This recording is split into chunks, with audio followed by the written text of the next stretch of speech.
नमस्कार विद्यार्थी मित्रांनो.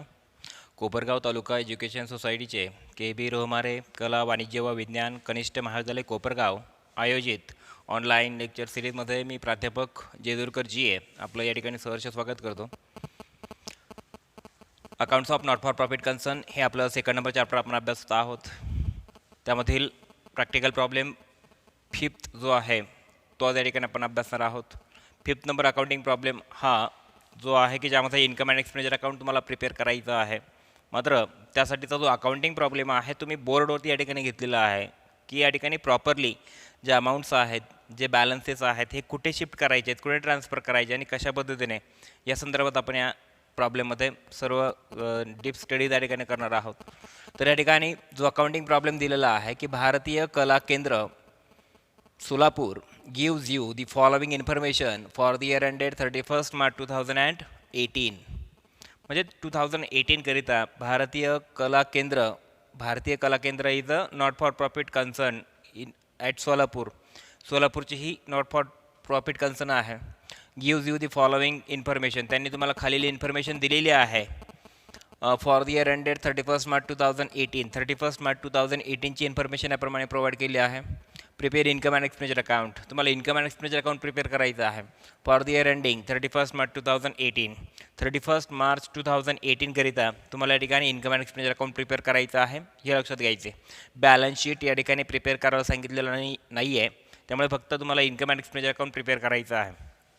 तर आता यामध्ये जे अकाउंट तुम्हाला प्रोव्हाइड केलं आहे receipts and payment account for the year ended 31st March 2018, तर त्यामध्ये 2 साईड्स आपल्याला दिसतात, receipt side and payment side. सुरुवातीला सर्व रिसिट साईडचे बॅलन्सेस कुठे ट्रान्सफर होतात ते आपल्याला माहीत आहे. जसं की credit side of income and expenditure account, जसं की त्याला आपण इन्कम साईड म्हणतो, आणि दुसरी जी साईड असेल त्याला आपण म्हणणार liability side of balance sheet. Balance शीटच्या लायबिलिटी साईडला याच्यातले जे काही बॅलन्सेस असतील ते त्या ठिकाणी ट्रान्सफर होतात. म्हणजे receipt side transferred into 2 sides, एक first side credit side of income and expenditure account आणि liability side of balance sheet, and payment side transfer into 2 sides, जसं की त्यामध्ये asset side and debit side of income and expenditure account, बरोबर. That is called as expenditure आपण त्याला म्हणतो. मग आता सुरुवातीला जे काय रिसिट्स आहेत त्या रिसिट्स आपण ट्रान्सफर करत आहोत. आता या ठिकाणी 2 बॅलन्स ब्रॉट डाऊन दिलेला आहे. Cash in hand, cash at bank तुम्हाला रिस्पेक्टिव्हली दिलेला आहे 212,500. हा ओपनिंग बॅलन्स जो आहे कॅशचा तो आपल्याला कुठेही ट्रान्सफर करायचा नाही, हे लक्षात घ्या.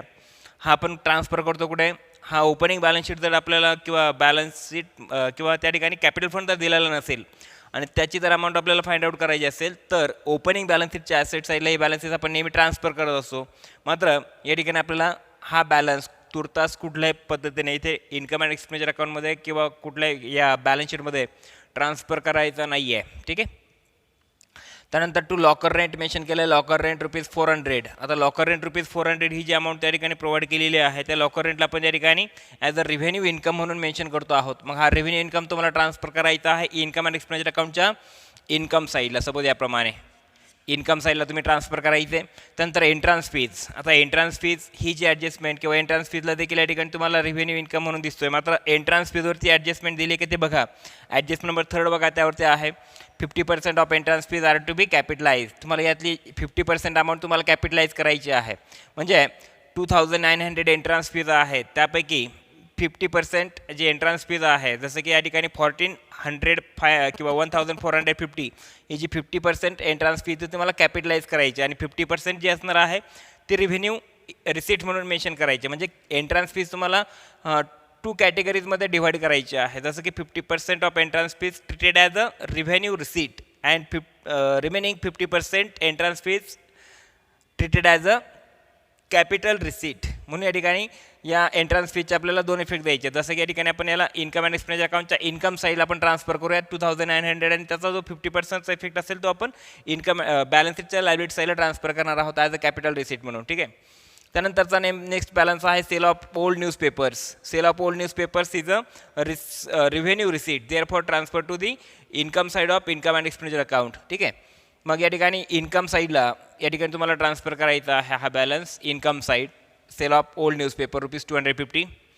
त्यानंतर रिसीट्स फ्रॉम ड्रामा त्या ठिकाणी रिसीट्स फ्रॉम ड्रामा हा देखील रेव्हेन्यू इन्कम असणार आहे, म्हणून हा देखील बॅलन्स तुम्हाला इन्कम साईडला ट्रान्सफर करायचा आहे.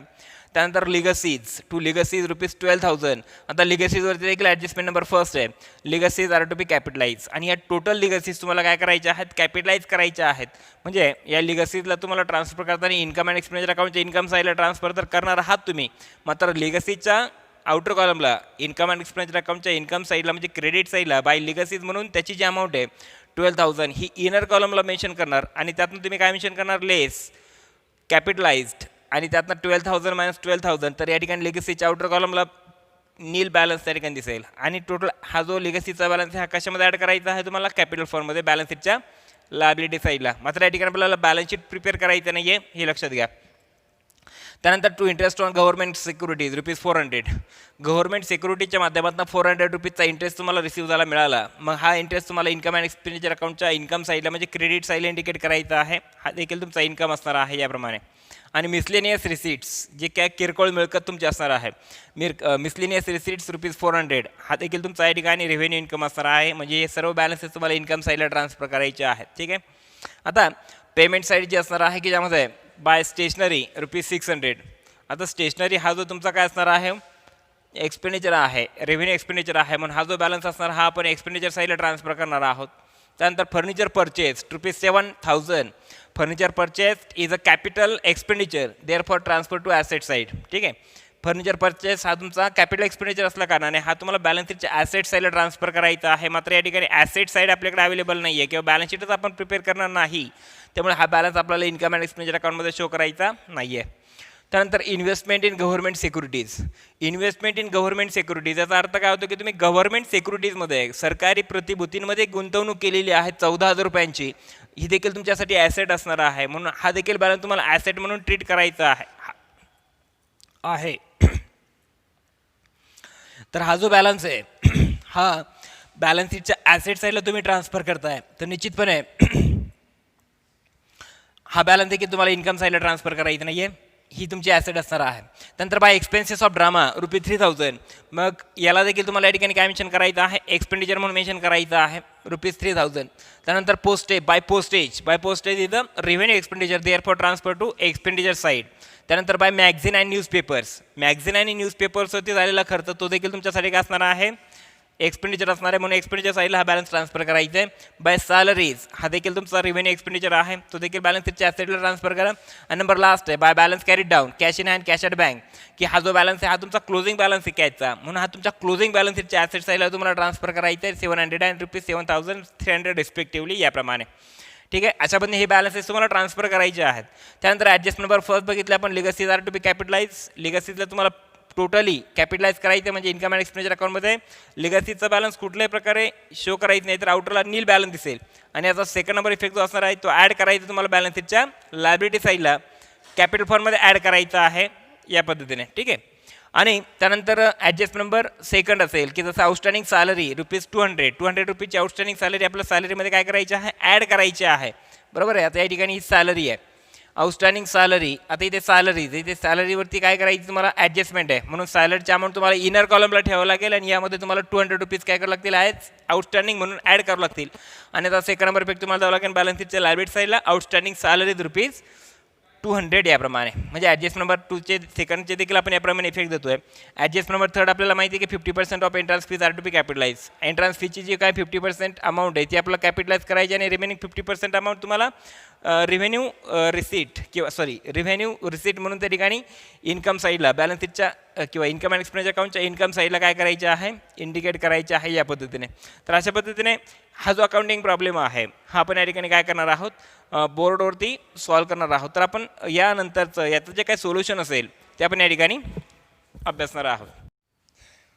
तर या ठिकाणी जे ॲन्सर असणार आहे ते ॲन्सर या ठिकाणी आपण अभ्यासतो आहोत की यामध्ये इन दी बुक्स ऑफ भारतीय कला केंद्र Solapur income and expenditure account for the year ended 31 March 2018 या प्रकारे मॅटर हा तुम्हाला कंपल्सरी मेन्शन करायचा आहे.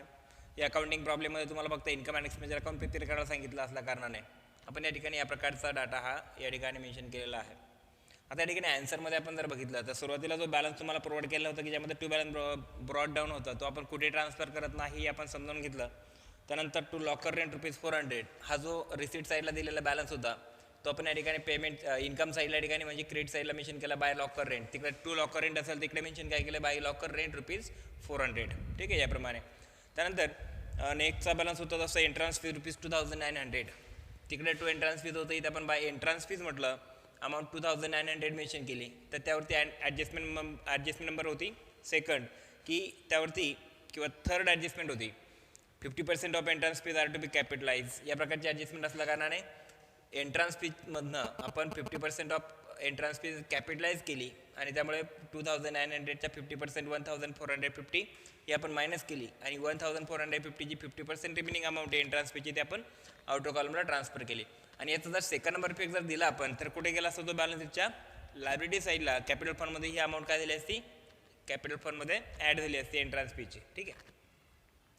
त्यानंतरचा बॅलन्स तुम्हाला प्रोव्हाइड केला होता to sale of old newspaper. आता ॲक्च्युली इथं इथं by sale of old newspaper आपण म्हणून मेन्शन केला. हा देखील तुमचा रेव्हेन्यू इन्कम आहे. 250 डायरेक्ट आउटरला अमाऊंट ट्रान्सफर केली का तर त्यावरती ॲडजस्टमेंट कुठल्याही प्रकारची नव्हती. त्यानंतर बाय रिसिट्स फ्रॉम ड्रामा इथे टू रिसिट्स फ्रॉम ड्रामा हा बॅलन्स दिला होता तुम्हाला रिसिट साईडला. तो आपण या ठिकाणी इन्कम साईडला ट्रान्सफर करायला सांगितलं होतं. याप्रमाणे बाय रिसिट्स फ्रॉम ड्रामा त्यावरती ॲडजस्टमेंट नसल्या कारण डायरेक्टली बॅलन्स आउटर कॉलममध्ये 9000 ट्रान्सफर करायचा आहे. त्यानंतरचा बॅलन्स होता बाय टू लिगसीज. तो टू लिगसीजचा रिसिट्सचा आहे बॅलन्स आपण या ठिकाणी मेन्शन केला बाय लिगसीज अमाऊंट मेन्शन केली 12000 इनर कॉलमला का तर त्यावरती ॲडजस्टमेंट होती. Adjustment number first legacies are to be capitalized. तर या टोटल लिगसीज कॅपिटलाइज करायला सांगितलं म्हणजे legacies are to be capitalize याचा अर्थ लिगसीज रेव्हेन्यू इन्कम न ठेवता कॅपिटल इन्कम म्हणून तुम्हाला इंडिकेट करायचे आहेत. म्हणून बाय लिगसीज ₹12,000 याला तुम्हाला काय करायचं आहे त्यातनं लेस करायचं आहे आणि त्याला कॅपिटलाइज म्हणायचं आहे की 12,000 मधनं 12,000 मायनस केल्यानंतर आउटर बॅलन्स काहीच राहत नाही शिल्लक म्हणून ते नील म्हटलं आहे मी. ठीक आहे. लिगसीज आर टू बी कॅपिटलाइज म्हणजे काय की 100% लिगसीची जी अमाऊंट आहे ती तुम्हाला कॅपिटलाइज करायची. कॅपिटलाइज करणं म्हणजे काय भांडवलीकरण करणं म्हणजे हा जो लिगसीजला तुम्हाला कॅपिटल रिसिट्स म्हणून ट्रीट करायचं आहे रेव्हेन्यू रिसिट म्हणून ट्रीट करायचं नाही आहे. म्हणूनसाठी लिगसीजचा जो आउटरचा बॅलन्स दिसतोय तो काय दिसतोय नील दिसतो आहे या पद्धतीने. ठीक आहे. त्यानंतरचा जो बॅलन्स असणार आहे to interest on government securities त्याला इथे आपण म्हणतो by interest on government securities ₹400 हा देखील तुमचा रेव्हेन्यू इन्कम आहे. त्यानंतर by miscellaneous receipts to miscellaneous रिसिट्सला देखील इथे मेन्शन केलं बाय मिसलेनियस रिसिट्स ₹400. तर अशा पद्धतीने जे रेव्हेन्यू रिसिट्स किंवा रेव्हेन्यू इन्कम्स आहेत ते आपण क्रेडिट साईडला ट्रान्सफर केली आहेत आणि जे रेव्हेन्यू एक्सपेंडिचर्स आहेत जसं की आता पेमेंट साईड आपण ट्रान्सफर करतोय. पेमेंट साईडमध्ये सर्वात सुरुवातीला बॅलन्स दिला होता बाय स्टेशनरी. इथे आपण त्याला टू स्टेशनरी म्हटलं आहे त्यावरती ॲडजस्टमेंट कुठल्याही प्रकारची नव्हती म्हणून आपण 600 डायरेक्टली आउटर कॉलमध्ये ट्रान्सफर केली आहेत. त्यानंतर तिकडे बाय एक्सपेन्सेस ऑफ ड्रामा या ठिकाणी मेन्शन केलं होतं ते आपण टू एक्सपेन्सेस ऑफ ड्रामा म्हणून 3000 मेन्शन केली आहेत.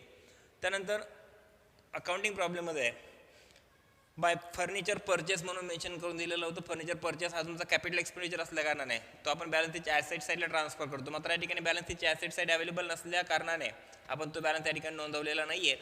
त्यानंतर by investment in government securities ही देखील ॲसेट असल्या कारणाने या ठिकाणी आपण नोंदवलेलं नाही आहे. त्यानंतरचा बॅलन्स होता की जो आपण एक्सपेन्सेस ऑफ ड्रामा हा घेतला की त्याची अमाऊंट डायरेक्टली आपण आउटरला ट्रान्सफर केली आहे. त्यानंतर बाय पोस्टेज इथे टू पोस्टेज म्हणून 450 मेन्शन केले.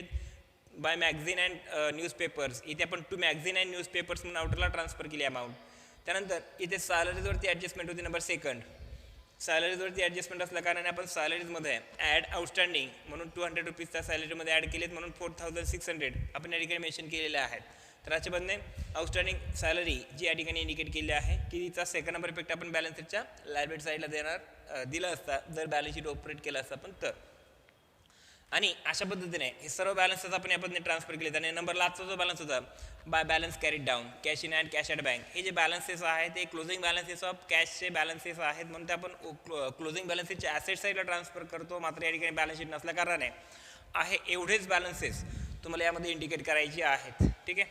तर अशा पद्धतीने debit side of income and expenditure account आणि credit side of income and expenditure account which side is excess किंवा which side showing excess balance कुठली साईड त्या ठिकाणी जास्त बॅलन्स दाखवते तर निश्चितपणे क्रेडिट साईडची.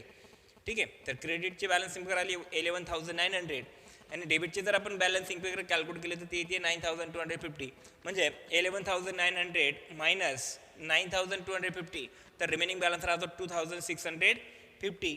तर अशा पद्धतीने ही जी अमाऊंट तुम्हाला मिळालेली आहे की 2,650 याला सरप्लस म्हणून या ठिकाणी तुम्ही एक्सप्लेन केलेलं आहे लक्षात घ्या. आणि सरप्लस ही जी अमाऊंट आहे ही सरप्लस अमाऊंट आपण काय करतो इन्कम जसं की बॅलन्स शीटमध्ये कॅपिटल फंड जो असेल तर कॅपिटल फंडमध्ये या सरप्लसची अमाऊंट काय करतो आपण ॲड करत असतो. ठीक आहे. तर आपण हे जे income and expenditure account calculate केलेलं आहे यासाठी की आपल्याला अमाऊंट कसली कॅल्क्युलेट करायची होती सरप्लसची. आणि सरप्लस कसं आलं की excess of income side than expenditure side, की इन्कम साईड ही एक्सपेंडिचर साईडपेक्षा जास्त आहे त्याला आपण सरप्लस म्हटलं आहे. सरप्लस म्हणजेच काय excess of income over expenditure. ठीक आहे. याप्रमाणे तर अशा पद्धतीने हा जो अकाउंटिंग प्रॉब्लेम आहे तो आपण या ठिकाणी प्रॉपरली सॉल्व केलेला आहे. तर निश्चितपणे हा अकाउंटिंग प्रॉब्लेम तुम्हाला सर्वांना या ठिकाणी व्यवस्थितपणे समजला असेल. हा अकाउंटिंग प्रॉब्लेम जर समजला असेल तर निश्चितपणे या लेक्चरला लाईक करायला विसरू नका, त्याचसोबतच सबस्क्राईब करायलाही विसरू नका. ठीक आहे. थँक्यू.